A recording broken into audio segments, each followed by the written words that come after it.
الرجيم. براءة من الله ورسوله إلى الذين عاهدتم من المشركين فسيحوا في الأرض 4 أشهر واعلموا أنكم غير معجز الله وأن الله مخزي الكافرين. وأذان من الله ورسوله إلى الناس يوم الحج الأكبر أن الله بريء من المشركين ورسوله فإن تبتم فهو خير لكم وإن توليتم فاعلموا أنكم غير معجز الله وبشر الذين كفروا بعذاب أليم. إلا الذين عاهدتم من المشركين ثم لم ينقصوكم شيئا ولم يظاهروا عليكم أحدا فأتموا إليهم عهدهم إلى مدتهم إن الله يحب المتقين. فإذا انسلخ الأشهر الحرم فاقتلوا المشركين حيث وجدتموهم وخذوهم واحصروهم واقعدوا لهم كل مرصد فإن تابوا وأقاموا الصلاة وآتوا الزكاة فخلوا سبيلهم إن الله غفور رحيم. وإن أحد من المشركين استجارك فأجره حتى يسمع كلام الله ثم أبلغه مأمنه ذلك بأنهم قوم لا يعلمون. كيف يكون للمشركين عهد عند الله وعند رسوله إلا الذين عاهدتم عند المسجد الحرام فما استقاموا لكم فاستقيموا لهم إن الله يحب المتقين. كيف وإن يظهروا عليكم لا يرقبوا فيكم إلا ولا ذمة يرضونكم بأفواههم وتأبى قلوبهم وأكثرهم فاسقون. اشتروا بآيات الله ثمنا قليلا فصدوا عن سبيله إنهم ساء ما كانوا يعملون. لا يرقبون في مؤمن إلا ولا ذمة وأولئك هم المعتدون. فإن تابوا وأقاموا الصلاة وآتوا الزكاة فإخوانكم في الدين ونفصل الآيات لقوم يعلمون. وإن نكثوا أيمانهم من بعد عهدهم وطعنوا في دينكم فقاتلوا أئمة الكفر إنهم لا أيمان لهم لعلهم ينتهون. ألا تقاتلون قوما نكثوا أيمانهم وهموا بإخراج الرسول وهم بدأوكم أول مرة أتخشونهم فالله أحق أن تخشوه إن كنتم مؤمنين. قاتلوهم يعذبهم الله بأيديكم ويخزهم وينصركم عليهم ويشف صدور قوم مؤمنين ويذهب غيظ قلوبهم ويتوب الله على من يشاء والله عليم حكيم. أم حسبتم أن تتركوا ولما يعلم الله الذين جاهدوا منكم ولم يتخذوا من دون الله ولا رسوله ولا المؤمنين وليجة والله خبير بما تعملون. ما كان للمشركين أن يعمروا مساجد الله شاهدين على أنفسهم بالكفر أولئك حبطت أعمالهم وفي النار هم خالدون. إنما يعمر مساجد الله من آمن بالله واليوم الآخر وأقام الصلاة وآتى الزكاة ولم يخش إلا الله فعسى أولئك أن يكونوا من المهتدين. أجعلتم سقاية الحاج وعمارة المسجد الحرام كمن آمن بالله واليوم الآخر وجاهد في سبيل الله لا يستوون عند الله والله لا يهدي القوم الظالمين. الذين آمنوا وهاجروا وجاهدوا في سبيل الله بأموالهم وجاهدوا في سبيل الله بأموالهم وأنفسهم أعظم درجة عند الله وأولئك هم الفائزون يبشرهم ربهم برحمة منه ورضوان وجنات لهم فيها نعيم مقيم خالدين فيها أبدا إن الله عنده أجر عظيم يا أيها الذين آمنوا لا تتخذوا آباءكم وإخوانكم أولياء إن استحبوا الكفر على الإيمان ومن يتولهم منكم فأولئك هم الظالمون قل إن كان آباؤكم وأبناؤكم وإخوانكم وأزواجكم وعشيرتكم وأموال اقترفتموها وتجارة تخشون كسادها ومساكن ترضونها أحب إليكم من الله ورسوله وجهاد في سبيله فتربصوا حتى يأتي الله بأمره والله لا يهدي القوم الفاسقين لقد نصركم الله في مواطن كثيرة ويوم حنين إذ أعجبتكم كثرتكم فلم تغن عنكم شيئا وضاقت عليكم الأرض بما رحبت ثم وليتم مدبرين ثم أنزل الله سكينته على رسوله وعلى المؤمنين وأنزل جنودا لم تروها وعذب الذين كفروا وذلك جزاء الكافرين ثم يتوب الله من بعد ذلك على من يشاء والله غفور رحيم يا أيها الذين آمنوا إنما المشركون نجس فلا يقربوا المسجد الحرام بعد عامهم هذا وإن خفتم عيلة فسوف يغنيكم الله من فضله إن شاء إن الله عليم حكيم قاتلوا الذين لا يؤمنون بالله ولا باليوم الآخر ولا يحرمون ما حرم الله ورسوله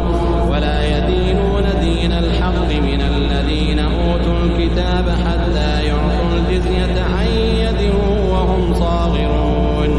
وقالت اليهود عزير ابن الله وقالت النصارى المسيح ابن الله ذلك قولهم بأفواههم يضاهئون قول الذين كفروا من قبل قاتلهم الله أنى يؤفكون اتخذوا أحبارهم ورهبانهم أربابا من دون الله والمسيح ابن مريم وما أمروا إلا ليعبدوا إلها واحدا لا إله إلا هو سبحانه عما يشركون يريدون أن يطفئوا نور الله بأفواههم ويأبى الله إلا أن يتم نوره ولو كره الكافرون هو الذي أرسل رسوله بالهدى ودين الحق ليظهره على الدين كله ولو كره المشركون يا أيها الذين آمنوا إن كثيرا من الأحبار والرهبان ليأكلون أموال الناس بالباطل ويصدون عن سبيل الله والذين يكنزون الذهب والفضة ولا ينفقونها في سبيل الله فبشرهم بعذاب أليم يوم يحمى عليها في نار جهنم فتكوى بها جباههم وجنوبهم وظهورهم هذا ما كنزتم لأنفسكم فذوقوا ما كنتم تكنزون إن عدة الشهور عند الله 12 شهرا في كتاب الله يوم خلق السماوات والأرض منها 4 حرم ذلك الدين القيم فلا تظلموا فيهن أنفسكم وقاتلوا المشركين كافة كما يقاتلونكم كافة واعلموا أن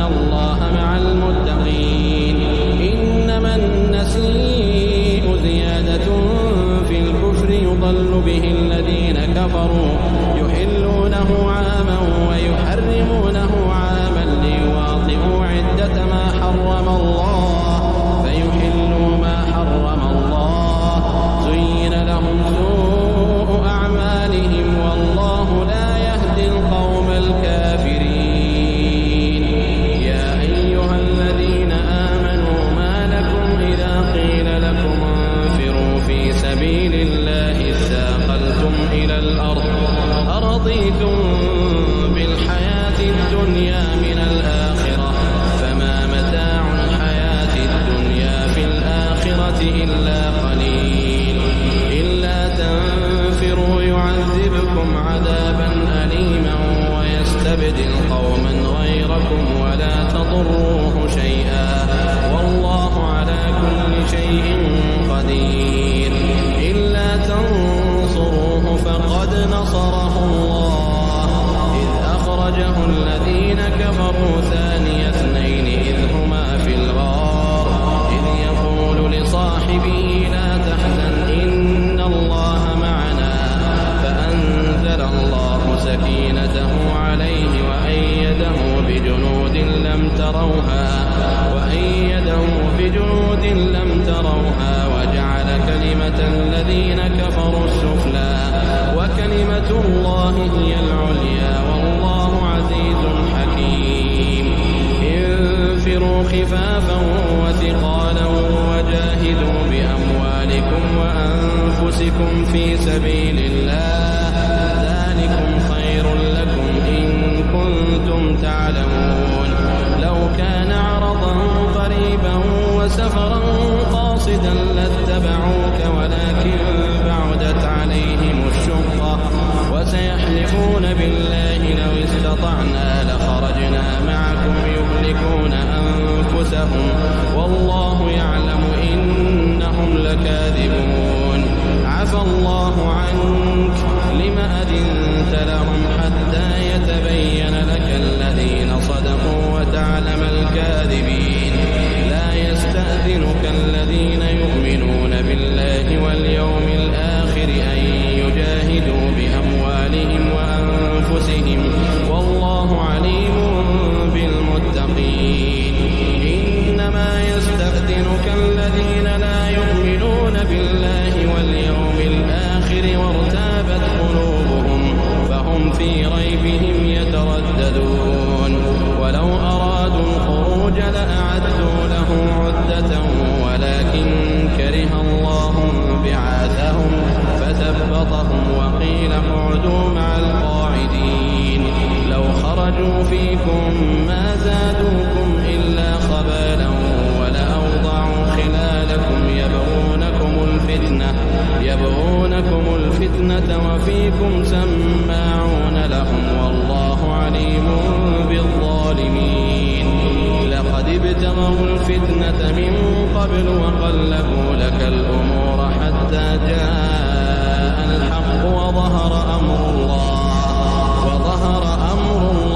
وهم كارهون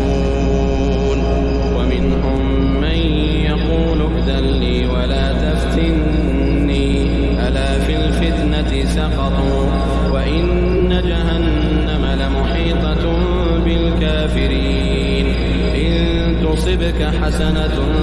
تسؤهم وإن تصبك مصيبة يقولوا قد أخذنا أمرنا من قبل ويتولوا وهم فرحون قل لن يصيبنا إلا ما كتب الله لنا هو مولانا وعلى الله فليتوكل المؤمنون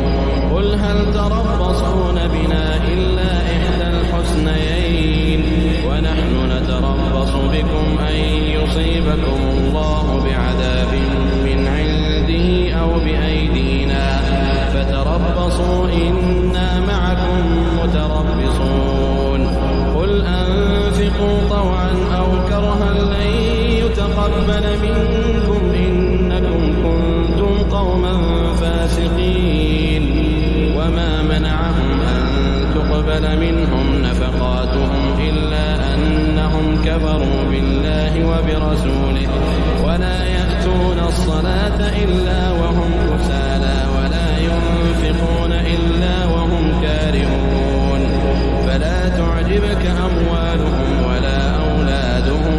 إنما يريد الله ليعذبهم بها في الحياة الدنيا وتزهق أنفسهم وهم كافرون ويحلفون بالله إنهم لمنكم وما هم منكم ولكنهم قوم يفرقون لو يجدون ملجأ أو مغارات أو مدخلا لولوا إليه وهم يجمحون ومنهم من يلمزك تلك في الصدقات، فإن أعطوا منها رضوا وإن لم يعطوا منها إذا هم يسخطون. ولو أنهم رضوا ما آتاهم الله ورسوله وقالوا حسبنا الله سيؤتينا الله من فضله ورسوله إنا إلى الله راغبون. إنما الصدقات للفقراء والمساكين والعاملين عليها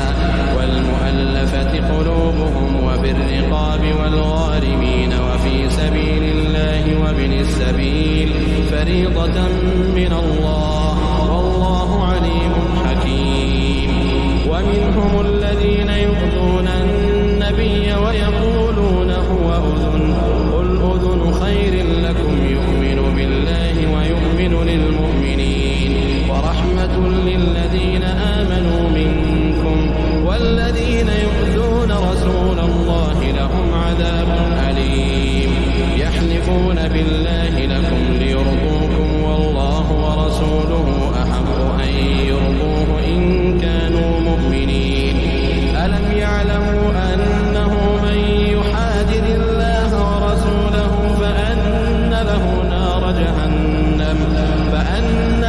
نار جهنم خالدا فيها ذلك الخزي العظيم. يحذر المنافقون أن تنزل عليهم سورة تنبئهم بما في قلوبهم قل استهزئوا إن الله مخرج ما تحذرون. ولئن سألتهم ليقولن إنما كنا نخوض ونلعب قل أبالله وآياته ورسوله كنتم تستهزئون. لا تعتذروا قد كفرتم بعد إيمانكم إن نعف عن طائفة منكم نعذب طائفة بأنهم كانوا مجرمين. المنافقون والمنافقات بعضهم من بعض يأمرون بالمنكر وينهون عن المعروف ويقبضون أيديهم نسوا الله فنسيهم إن المنافقين هم الفاسقون. وعد الله المنافقين والمنافقات والكفار نار جهنم خالدين فيها هي حسبهم ولعنهم الله ولهم عذاب مقيم. كالذين من قبلكم كانوا أشد منكم قوة وأكثر أموالا وأولادا فاستمتعوا بخلاقهم فاستمتعتم بخلاقكم كما استمتع الذين من قبلكم بخلاقهم وخضتم كالذي خاضوا أولئك حبطت أعمالهم في الدنيا والآخرة وأولئك هم الخاسرون. ألم يأتهم نبأ الذين من قبلهم قوم نوح وعاد وثمود وقوم إبراهيم وأصحاب مدين والمؤتفكات أتتهم رسلهم بالبينات فما كان الله ليظلمهم ولكن كانوا أنفسهم يظلمون. والمؤمنون والمؤمنات بعضهم أولياء بعض يأمرون بالمعروف وينهون عن المنكر ويقيمون الصلاة ويؤتون الزكاة ويطيعون الله ورسوله أولئك سيرحمهم الله إن الله عزيز حكيم. وعد الله المؤمنين والمؤمنات جنات تجري من تحتها الأنهار خالدين فيها ومساكن طيبة في جنات عدن ورضوان من الله أكبر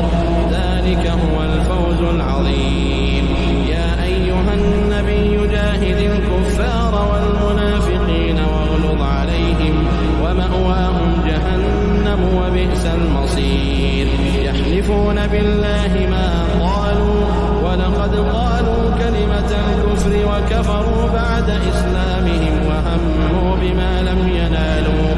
وما نقموا إلا أن أغناهم الله ورسوله من فضله فإن يتوبوا يك خيرا لهم وإن يتولوا يعذبهم الله عذابا أليما في الدنيا والآخرة وما لهم في الأرض من ولي ولا نصير. ومنهم من عاهد الله لئن آتانا من فضله لنصدقن ولنكونن من الصالحين فلما آتاهم من فضله بخلوا به وتولوا وهم معرضون فأعقبهم نفاقا في قلوبهم إلى يوم يلقونه بما أخلفوا الله ما وعدوه وبما كانوا يكذبون. ألم يعلموا أن الله يعلم سرهم ونجواهم وأن الله علام الغيوب. الذين يلمزون المطوعين من المؤمنين في الصدقات والذين لا يجدون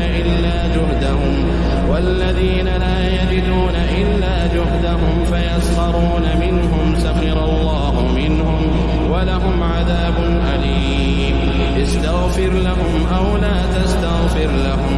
إن تستغفر لهم 70 مرة فلن يغفر الله لهم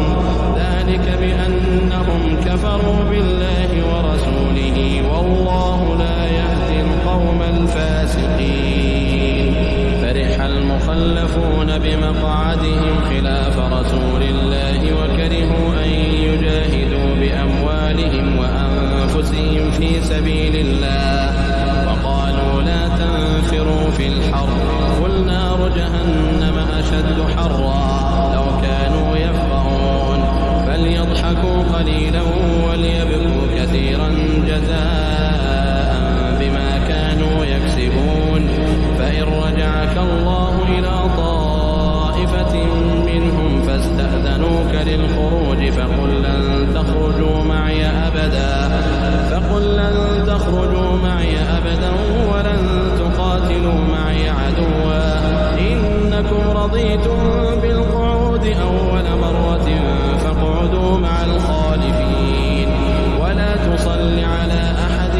منهم مات أبدا ولا تقم على قبره إنهم كفروا بالله ورسوله وماتوا وهم فاسقون. ولا تعجبك أموالهم وأولادهم إنما يريد الله أن يعذبهم بها في الدنيا وتزهق أنفسهم وهم كافرون.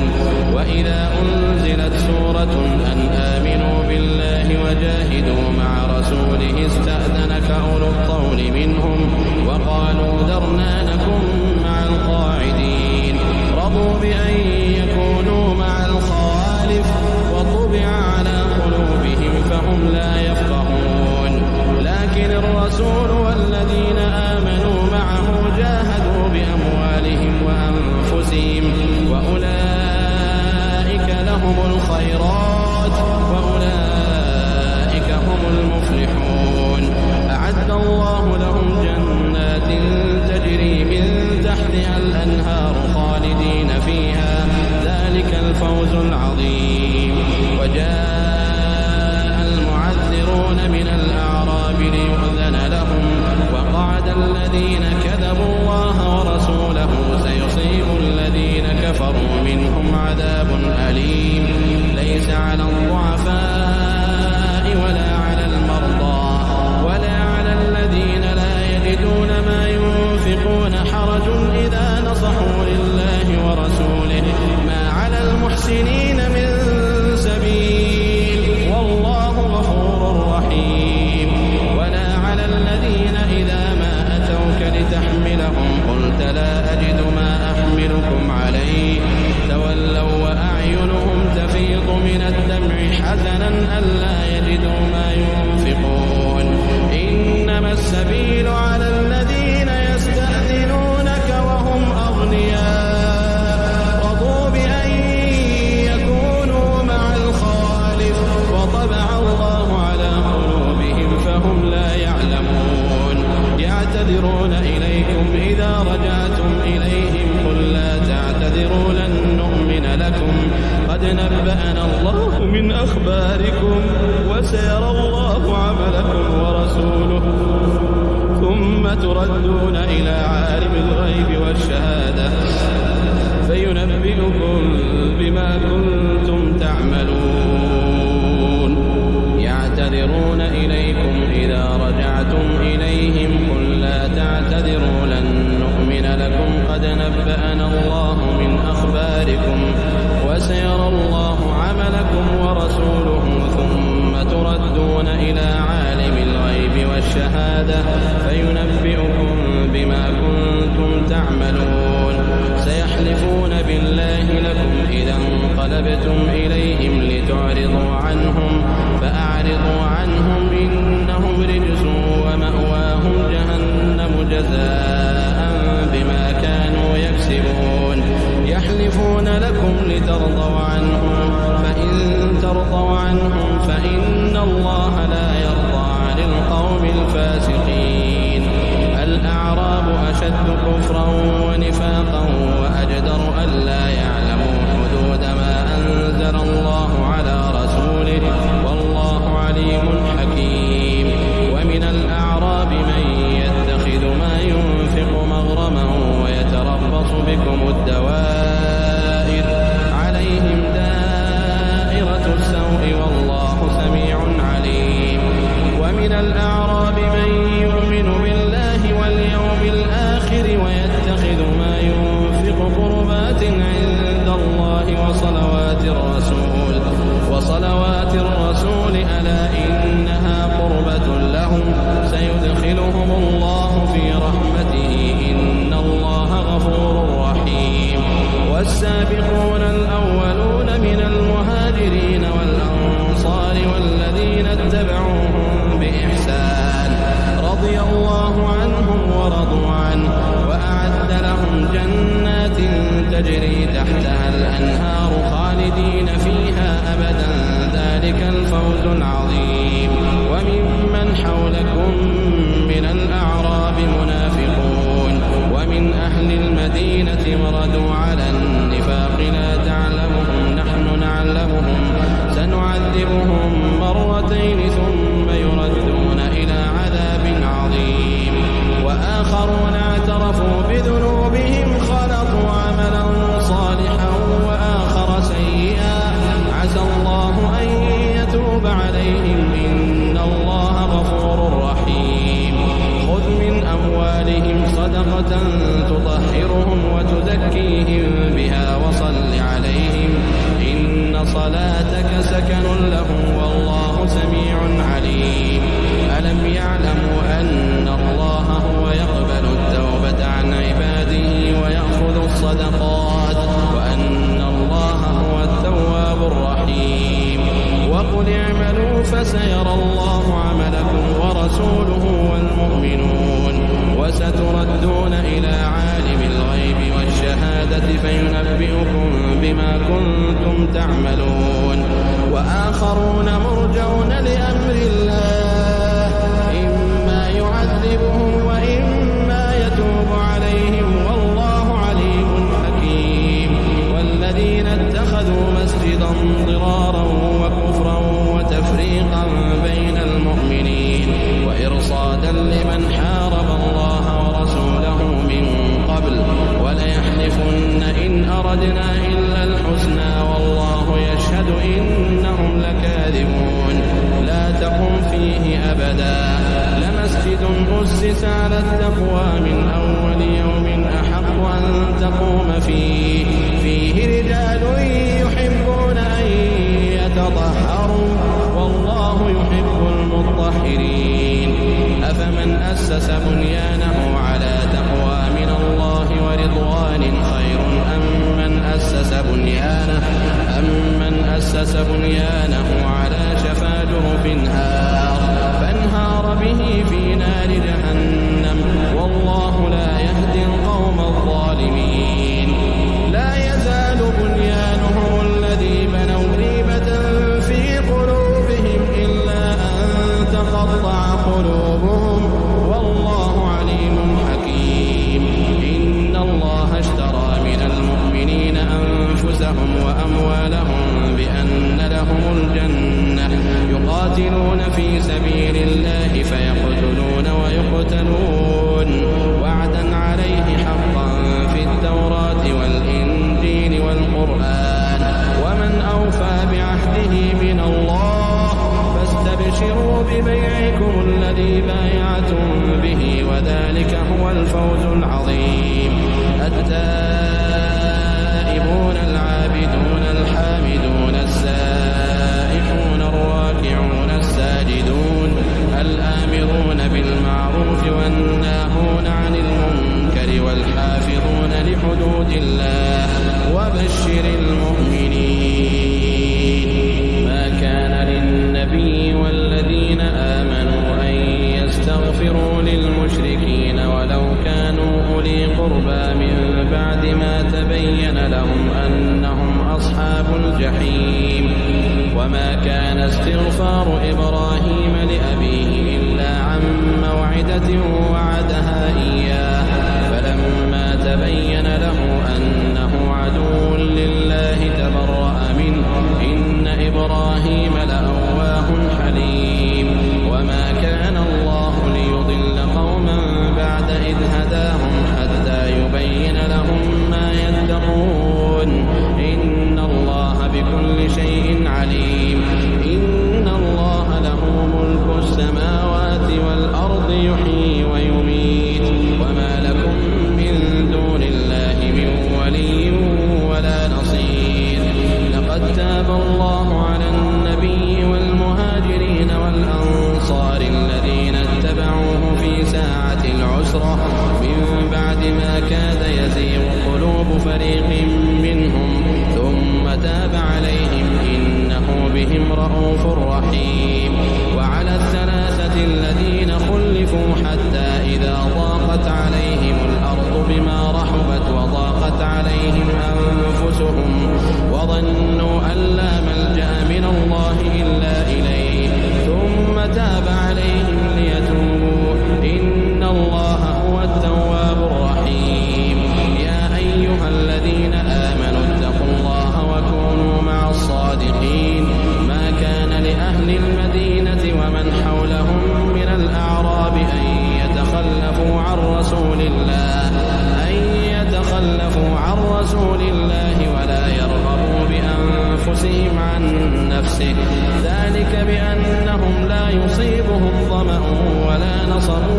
ولا مخمصة في سبيل الله ولا يطؤون موطئا يغيظ الكفار ولا ينالون من عدو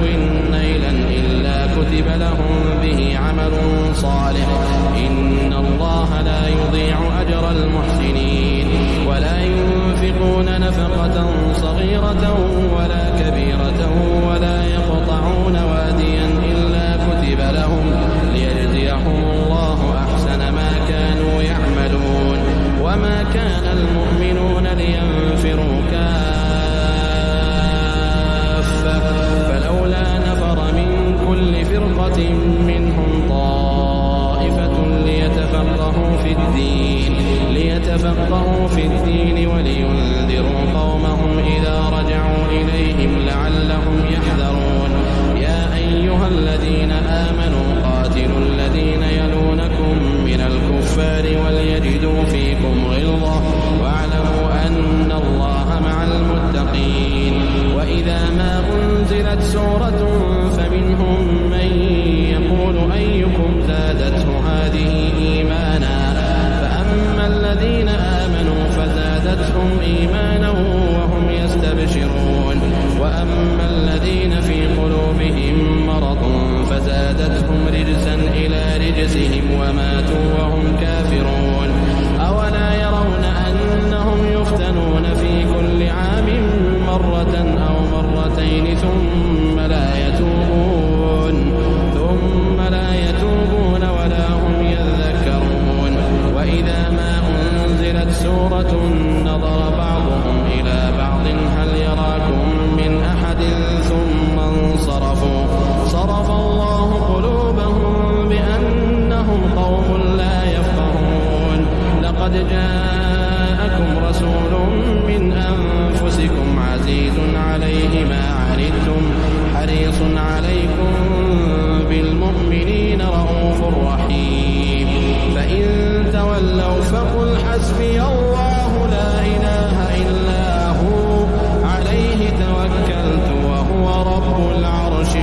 الصالحين